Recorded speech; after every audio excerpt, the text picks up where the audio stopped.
सुंदर साथ जी, आपके चरणों में कोटानकोट प्रेम प्रणाम। सुंदर साथ जी, पिछले वीडियो में हमने श्री श्रृंगार ग्रंथ के प्रकरण 3 की 10 तक की चौपाई का पाठ पूर्ण किया था। आज हम आगे की नई चौपाइयों का पाठ करेंगे।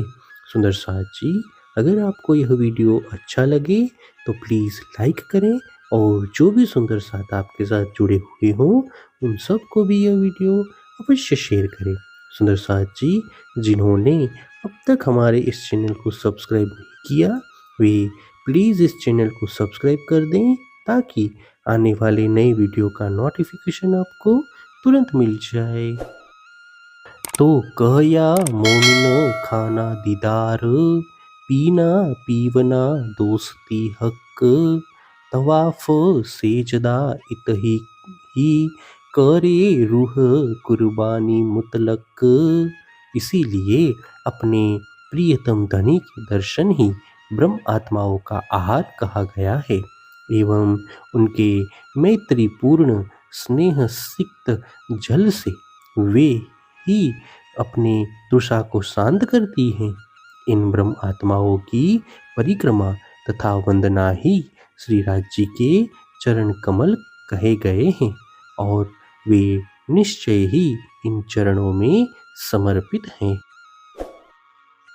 रूहे अव्वल आखर इत ही, मोमिन न दूजा ठौर, कहे चौदे तबक जरा नहीं, बिना वाहिदत न कछु और। ब्रह्म आत्माएं आरंभ से लेकर अंत तक श्री राज जी के चरणों में ही रहती हैं। उनके अतिरिक्त इनके लिए अन्य कोई स्थान ही नहीं है। इन 14 लोगों का कोई अस्तित्व ही नहीं है, ऐसा कहा गया है। इसीलिए अद्वैत परमधाम के अतिरिक्त अन्य कुछ भी नहीं है। जो अब भी जाहिर ना होती, बका हक सूरत, तो क्यों होती दूनी हयाती, क्यों भीस्त दार खोलत।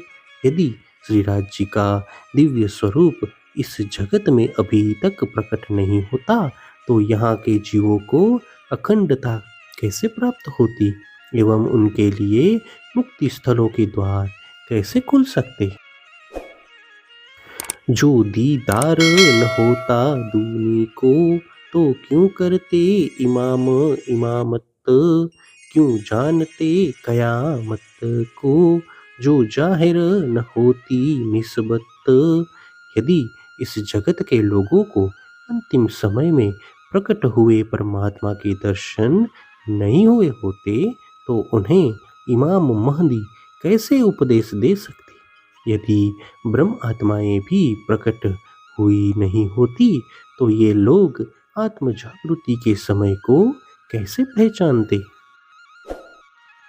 अरस बका द्वार न खोलते, तो क्यों होती सिफायत मोहम्मद, हक के कौल सबे मिले, जो काफर करते थे रद।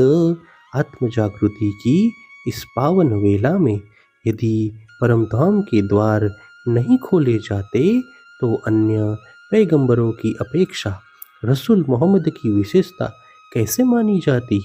रसूल मोहम्मद के द्वारा कहे गए परमात्मा के सभी वचन अभी सत्य हो रहे हैं जिनको अविश्वासी लोग निरस्त करते हैं। कया अव्वल मोहम्मद ने हक अमरद सूरत, में देखी अरस अजीम में, पहुँचिया बका बीच खिलवत। रसूल मोहम्मद ने पहले यह भी कहा है कि परमात्मा का चिन्मय स्वरूप किशोर अवस्था का है।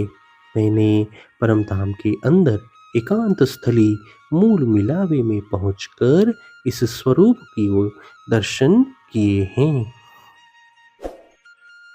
हौज जोए बाग जानवर, जल जीमी अरस मोहलात, और अनेक देखी न्यामते, गुज जाहिर करी कई बात। मैंने परमधाम में हुज को शरताल, यमुना जी, वन उपवन, पशु पक्षी, भूमि, जल, प्रासाद आदि अनेक संपदाएं देखी हैं और उनमें से अनेक रहस्यपूर्ण बातों को भी प्रकट किया है। सो वर्णन हुई हक सूरत, जासो मोहम्मदे करी मजकूर। 90,000 हरफ सुने, नूर पार पहुँच हजूर। उन्हीं पर ब्रह्म परमात्मा के चिन्मय स्वरूप का वर्णन हुआ है, जिनके साथ रसूल मोहम्मद ने चर्चा की है। अक्षर से परे अक्षरातीत परम धाम में उनके चरणों में पहुंचकर उन्होंने 90,000 शब्द भी सुने थे। हक हुक्मे कछु जाहिर किए और छिपे रखे हुक्म।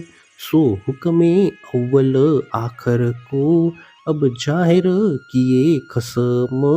श्री राज जी के आदेश से उन शब्दों में से कुछ शब्द प्रकट किए और कुछ गुप्त रखे।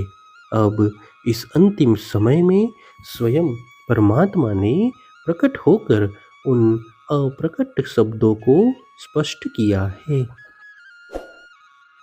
सब कोई कहे खुदा एक है, दूजा कहे न कोई।